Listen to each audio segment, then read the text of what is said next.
नमस्कार दोस्तों, स्वागत है आप सभी का बीपीएससी एस्पायरेंट 2.0 चैनल पे। और आज के इस वीडियो में हम लोग देखेंगे विजन आइज की जो दिसंबर माह की मैगजीन है उसमें से जो इम्पॉर्टेंट टॉपिक हैं जो आपको बीपीएससी मेंस के लिए पढ़ने हैं, तो वो कौन कौन से टॉपिक हैं वो थोड़ा सा रफली हम लोग देखेंगे और साथ ही साथ एक टॉपिक देख लेंगे हम लोग राज्य व्यवस्था का। ठीक है, और अगर आप लोगों के पास ये मैगजीन अवेलेबल है तो बहुत अच्छी बात है, और नहीं अवेलेबल है तो आप लोग कमेंट सेक्शन में एक बार मुझे इन्फॉर्म कर दीजिए, मैं इस पीडीएफ को टेलीग्राम ग्रुप में सेंड कर दूंगी। ठीक है, तो पहला जो टॉपिक होता है वो होता है विजन आइज मैगजीन में राज्य व्यवस्था एवं शासन, और इसका प्रथम जो टॉपिक है, प्रथम जो महत्वपूर्ण टॉपिक है जो बीपीएससी मेंस के लिए इम्पोर्टेंट है वो है आपराधिक कानून में सुधार से संबंधित अधिनियम। तो चलिए हम लोग इसको कवर करते हैं।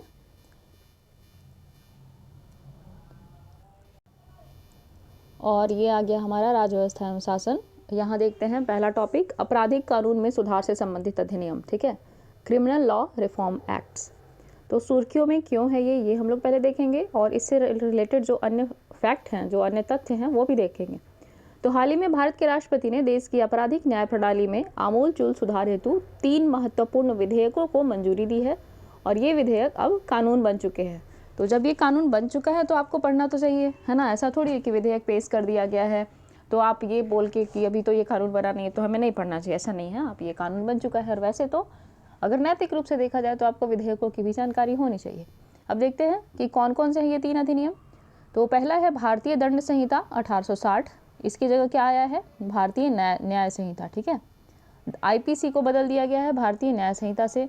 दंड प्रक्रिया संहिता यानी कि सीआरपीसी 1973 की जगह पे आया है भारतीय नागरिक सुरक्षा संहिता 2023, और इसके बारे में 69वीं बीपीएससी में जहाँ तक मुझे ख्याल है पूछा जा चुका है।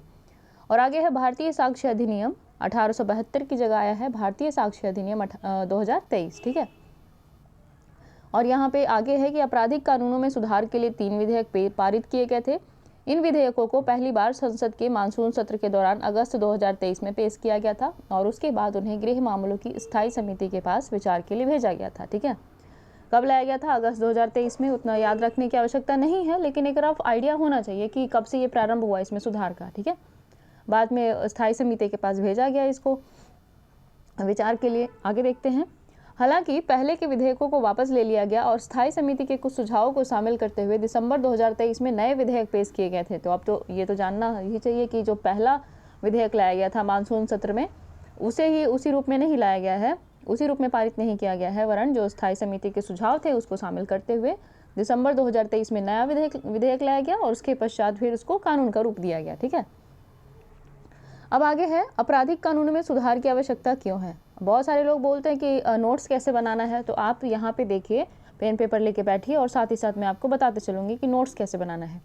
तो आप पहले अब ये टॉपिक डालिए, आपराधिक कानून में सुधार की आवश्यकता क्यों है, उसके चारों ओर इस तरह से फ्लो चार्ट का रूप देके, एरो देके, और उसके बाद लिखिए कि आपराधिक न्याय प्रणाली का आधुनिकीकरण करने हेतु आवश्यक है, न्यायालयों में लंबित मामलों के निपटान हेतु और समय पर न्याय प्रदान करने हेतु यह आवश्यक है। क्या आवश्यक है, आपराधिक कानूनों में सुधार। ठीक है, यहाँ से आप 2 चीज़ें कर सकते हैं। ठीक है, न्यायालयों में लंबित मामलों के निपटान के लिए और समय पर न्याय प्रदान के लिए। ठीक है, फिर क्या है, दोष सिद्धि दर में वृद्धि हेतु ये आवश्यक है, और क्या क्या, अलग अलग उच्च स्तरीय समितियों को सिफारिश को भी शामिल करने हेतु भी यह आवश्यक है।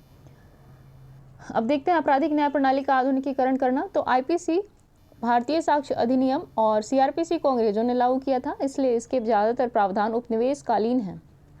इसके कारण ये आपराधिक न्याय शास्त्र के मौजूदा नियमों या मानदंडों के अनुकूल नहीं है। चूंकि यह अंग्रेजों के समय लाया गया था, और अंग्रेजों की क्या नीति थी, तो उनकी नीति मात्र शोषण की थी, यहाँ से धन लूट के और विदेश भेजने की थी, अपने देश भेजने की थी।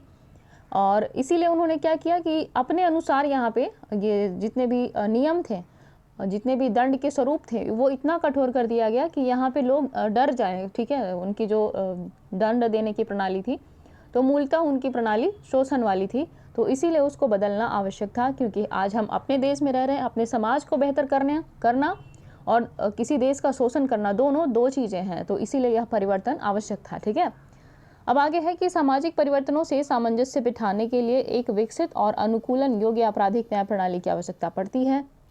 उदाहरण के लिए साक्ष्यों को एकत्र करने, संग्रह करने आदि में आधुनिक तकनीक का इस्तेमाल करना। ठीक है, अब आगे है न्यायालयों में लंबित मामलों के निपटान हेतु और समय पर न्याय प्रदान करने हेतु। यहाँ थोड़ा सा मैं क्लियर कर देती हूँ। ठीक है, 1 मिनट। यहाँ पे क्या कह रहा है कि न्यायालय में जो लंबित मामले हैं उनको तुरंत निपटाया जा सके या फिर समय पर निपटाया जा सके, या फिर जो याचिकाकर्ता हैं या फिर जो जिन्हें न्याय की आवश्यकता है उन्हें समय पर न्याय दिया जा सके। आपने बहुत बार ये कथन सुना होगा, justice delayed is justice denied, ठीक है। तो ये यहाँ पे उसी बात की पुष्टि कर रहा है कि यह क्यों आवश्यक था। तो आगे है, जटिल कानूनी प्रक्रियाओं और संसाधनों की कमी के कारण अलग अलग न्यायालयों में लगभग 4.7 करोड़ मामले लंबित हैं। अगर आपके मन में, आपके मस्तिष्क में यह आंकड़ा बैठ जाता है और आप इस आंकड़े का प्रयोग अपने आंसर राइटिंग के दौरान कहीं कर देते हैं तो बहुत अच्छी बात है, ये बहुत अच्छा प्रभाव डालेगा। यहीं से तो फैक्ट आते हैं। लोग पूछते हैं फैक्ट हम कैसे याद रखें, अलग से पढ़ने की जरूरत नहीं है। फैक्ट आप जब किसी टॉपिक को कवर कर रहे हैं, उस दौरान आपको कोई फैक्ट मिला, आप उसको बार बार देखिए, रिवीजन करिए, वो अपने आप आ जाएगा, आपको रटने की आवश्यकता नहीं होती है ना।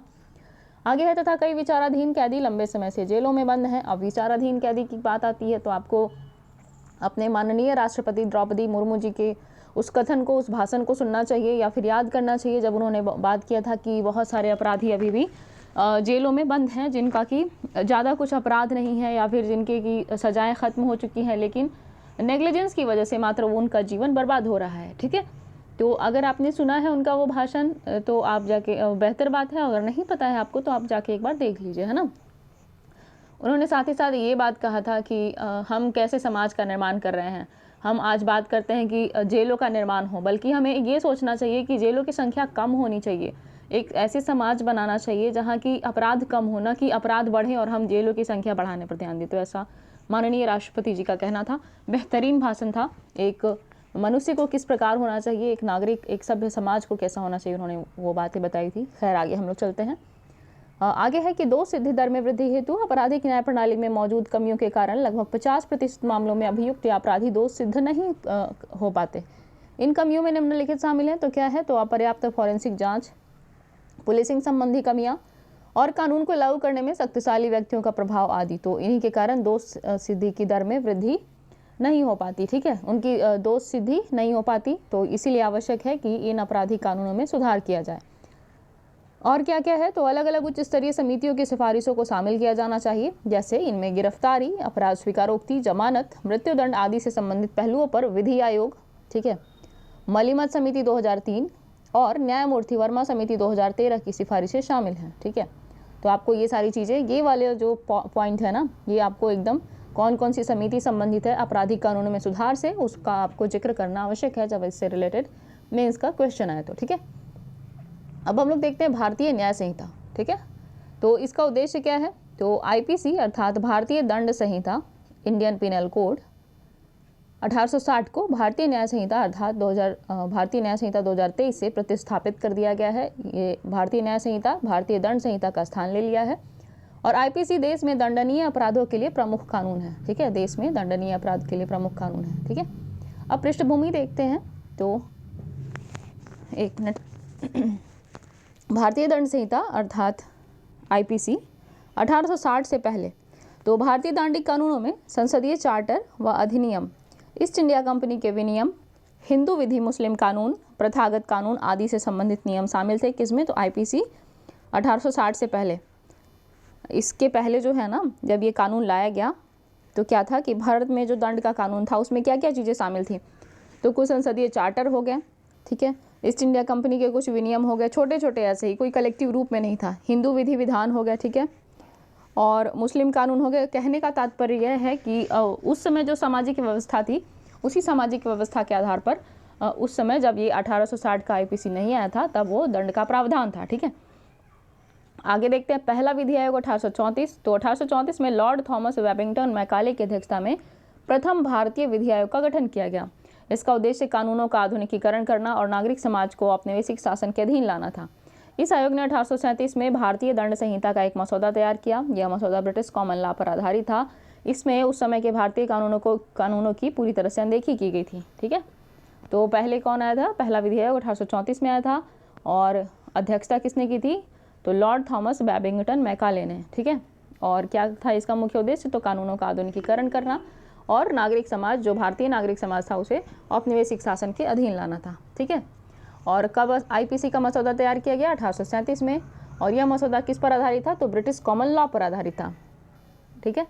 आगे है 1857 के सैन्य विद्रोह का प्रभाव। जब 1860 में आईपीसी जब बना तो जाहिर सी बात है कि 1857 की क्रांति की अनदेखी नहीं की गई होगी, उसके अनुरूप ही चीज़ों को एक रूप दिया गया होगा, एक आकार दिया गया होगा।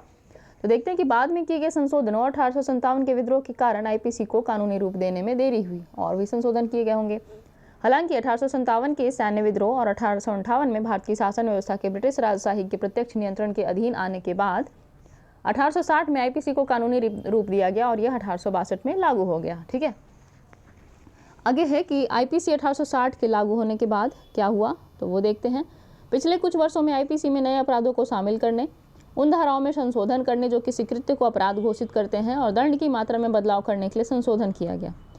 गौरतलब है कि विधि आयोग की कई रिपोर्ट्स में महिलाओं के खिलाफ अपराधों, खाद्य पदार्थों में मिलावट, मृत्युदंड आदि विषयों पर आईपीसी में संशोधन करने की सिफारिश की गई थी। किसके द्वारा? विधि आयोग के द्वारा। ठीक है, तो ये हमने क्या देखा कि पृष्ठभूमि की 1860 का आईपीसी है उसे भारतीय न्याय संहिता द्वारा क्यों रिप्लेस किया गया है। ठीक है, तो ये हो गया हमारा भारतीय न्याय संहिता। उम्मीद है कि आपने नोट्स बना लिया होगा या कुछ पॉइंट नोट किए होंगे। अब हम लोग चलते हैं भारतीय न्याय संहिता 2023 के मुख्य प्रावधानों को देखते हैं। ऐसे ही सीधा सीधा प्रश्न पूछ देगा कि भारतीय न्याय संहिता के मुख्य प्रावधान क्या क्या हैं, बताइए। तो देखते हैं, सामुदायिक सेवा का जिक्र किया हुआ है। तो छोटे मोटे अपराधों के लिए दंड के रूप में पहली बार सामुदायिक सेवा कराने का प्रावधान किया गया है। ठीक है, ये बहुत अच्छी बात है कि छोटे मोटे कोई अपराध किया है व्यक्ति, तो उसको क्या बोलेंगे कि आप सामुदायिक के लिए कुछ सेवा कर दीजिए और वो उसके लिए अपराध हो जाएगा, ये दंड हो जाएगा, है ना। और आगे है महिलाओं के खिलाफ लैंगिक अपराध। तो इसमें है कि इस संहिता में यह उपबंध किया गया कि यदि 18 वर्ष से कम आयु की नाबालिग महिला से सामूहिक बलात्कार किया जाता है तो ऐसे कृत्य के लिए आजीवन कारावास का दंड दिया जाएगा। इसमें छल कपट, धोखे से, झूठे वादे करके किसी महिला के साथ यौन संबंध बनाने को भी अपराध माना गया है। ठीक है, कितना? तो 18 वर्ष से कम आयु की नाबालिग महिला से यदि दुष्कर्म किया जाता है यानी कि या फिर सामूहिक बलात्कार किया जाता है तो आजीवन कारावास का दंड दिया जाएगा। ये मतलब अगर देखा जाए तो यहाँ पे मात्र दंड, आजीवन कारावास का दंड पर्याप्त नहीं होना चाहिए था मेरे हिसाब से। बाकी गृह मंत्रालय की समिति के ये सुझाव हैं तो कुछ बेहतर सोचा होगा उन्होंने। मृत्युदंड के प्रावधान समाप्त करने पर विचार किए जा रहे हैं, इसके कारण भी यहाँ पे मृत्युदंड का प्रावधान नहीं होगा, होना तो मृत्युदंड का प्रावधान ही होना चाहिए। खैर, आगे चलते हैं हम लोग कि राजद्रोह की बात हो रही है। इस संहिता में राजद्रोह आईपीसी की धारा 124A से जुड़े प्रावधान को हटा दिया गया। इसके बजाय यह निम्नलिखित हेतु दंड का प्रावधान करता है। तो कौन कौन? अलगाववादी गतिविधियों, सशस्त्र विद्रोह या विध्वंसक गतिविधियों को बढ़ावा देना या बढ़ावा देने का प्रयास करना, अलगाववादी गतिविधियों से संबंधित भावनाओं को प्रोत्साहित करना या भारत की संप्रभुता या एकता और अखंडता को खतरे में डालना। आगे है कि इन अपराधों में शब्दों या संकेतों का आदान प्रदान करना, इलेक्ट्रॉनिक संचार या वित्तीय साधनों का प्रयोग करना आदि शामिल हो सकते हैं। तो किस किस को शामिल किया गया है? यह इस संहिता में राजद्रोह से जुड़े प्रावधान को हटा दिया गया है। इसके बजाय यह क्या प्रावधान करता है दंड का? तो ये है कि अलगाववादी गतिविधियों जैसे कुछ भी गतिविधि जो देश को विभाजित करने की बात करता हो, सशस्त्र विद्रोह या विध्वंसक गतिविधियों को जो बढ़ावा देना या बढ़ावा देने का प्रयास करना, वो सारी चीज़ें शामिल होती हैं। ठीक है, आगे है कि आतंकवाद को परिभाषित किया गया है। तो आतंकवाद में क्या है? तो इस संहिता में आतंकवाद को एक ऐसे कृत्य के रूप में परिभाषित किया गया जिसका उद्देश्य देश की एकता, अखंडता और सुरक्षा या आर्थिक सुरक्षा को खतरे में डालना अथवा भारत या किसी अन्य देश में लोगों या लोगों के किसी वर्ग के बीच भय पैदा करना है। तो आतंकवाद से तात्पर्य क्या है? तो ऐसा कृत्य, किसी व्यक्ति या समूह द्वारा किया गया ऐसा कृत्य जो देश की, भारत की एकता, अखंडता या सुरक्षा पर प्रतिकूल प्रभाव डालता हो या उसे खतरे में डालता हो, या देश में जो लोग हैं या देश के बाहर जो भारतीय हैं या कहीं भी, तो उन्हें उनके बीच भय पैदा करने का कृत्य करता हो, उसे क्या कहते हैं? आतंकवाद कहते हैं। ठीक है, किसके तहत? तो भारतीय न्याय संहिता 2023 के तहत। आगे है संगठित अपराध। यह संहिता संगठित अपराध को निम्नलिखित प्रकार से परिभाषित करती है। कैसे? तो निरंतर गैर कानूनी गतिविधि जैसे अपहरण, जबरन वसूली, कॉन्ट्रैक्ट लेकर हत्या और भूमि पर कब्जा, वित्तीय घोटाला, साइबर अपराध और हिंसा, धमकी या अन्य गैर कानूनी तरीकों से अपराध करना, भौतिक या वित्तीय लाभ प्रदान करने के लिए अपराध करना तथा अपराध सिंडिकेट के सदस्यों के रूप में या उसकी ओर से अकेले या संयुक्त रूप से कार्य करने वाले व्यक्तियों द्वारा अपराध। अब यहाँ पे क्या आप जानते हैं कि आईपीसी 1870 की धारा 124A में राजद्रोह से संबंधित प्रावधान शामिल था और स्वतंत्रता आंदोलन के दौरान कई स्वतंत्रता सेनानियों पर राजद्रोह का आरोप लगाया गया था, जैसे कि बाल गंगाधर तिलक पर 1897 और 1908 में, महात्मा गांधी पर 1922 में और जवाहरलाल नेहरू पर 1930 में। बताइए, यही लोग देशद्रोही थे, राजद्रोही थे, ऐसी बात करते थे अंग्रेज। हद है। खैर आगे बढ़ते हैं। किसी समूह द्वारा कुछ आधारों पर हत्या करना या गंभीर चोट पहुंचाना।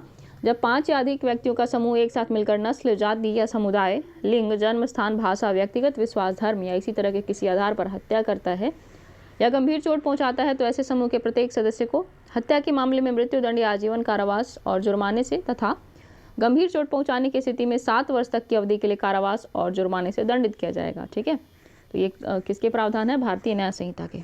अब निष्कर्ष हम लोग देखते हैं। तो भारतीय न्याय संहिता को लोकतांत्रिक रूप से निर्वाचित सरकार ने तैयार किया है, जिसका प्राथमिक उद्देश्य लोगों को न्याय प्रदान करना है। वहीं लगभग 160 साल पहले बनी आईपीसी को एक औपनिवेशिक सरकार ने तैयार किया था, जिसका प्राथमिक उद्देश्य लोगों को न्याय प्रदान करना नहीं वरन दंडित करना था। ठीक है, तो कितना प्यारा बेहतरीन एकदम निष्कर्ष दिया है, ठोस निष्कर्ष है। इसको अपने शब्दों में आप तैयार कीजिए, है ना, और अपने कॉपी में नोट डाउन कीजिए। आपको हुबहू यही नहीं उतार देना है, थोड़ा सा परिवर्तन कीजिए ताकि आपकी भी राइटिंग स्किल सुधरे और आप बेहतर चीज़ें लिख सकें। ठीक है, वैसे तो अगर ऐसे ही इसी रूप में लिखा जाए तो बेहतर है, लेकिन चीज़ें ऐसी नहीं होती ना कि आप रट के हर जगह लिख देंगे। कितनी सारी चीज़ें रट के लिखेंगे, संभव नहीं है ऐसा। तो इसको देखिए, समझिए इस निष्कर्ष को, और फिर उसके बाद इसी तरह का आपको अपने नोट्स में लिखना है, इसी तरह की पंक्ति में। ठीक है, तो ये था आज का भारतीय न्याय संहिता। ठीक है, जिसने कि स्थान लिया है आईपीसी 1860 का। बाकी अगले वीडियो में मैं आपके साथ आऊँगी भारतीय नागरिक सुरक्षा संहिता 2023 को अध्ययन करने और अध्यापन करने। फ़िलहाल के लिए इस वीडियो को यहीं रखते हैं, और कैसी लगी आपको ये वीडियो सीरीज़ बताइएगा ज़रूर कमेंट सेक्शन में। और एनसीईआरटी की सीरीज़ ऐसे ही चलती रहेगी जैसे पूर्ववत वीडियो अपलोड किया जा रहा है इस चैनल पे। तो फिलहाल के लिए इस वीडियो को यहीं रखते हैं।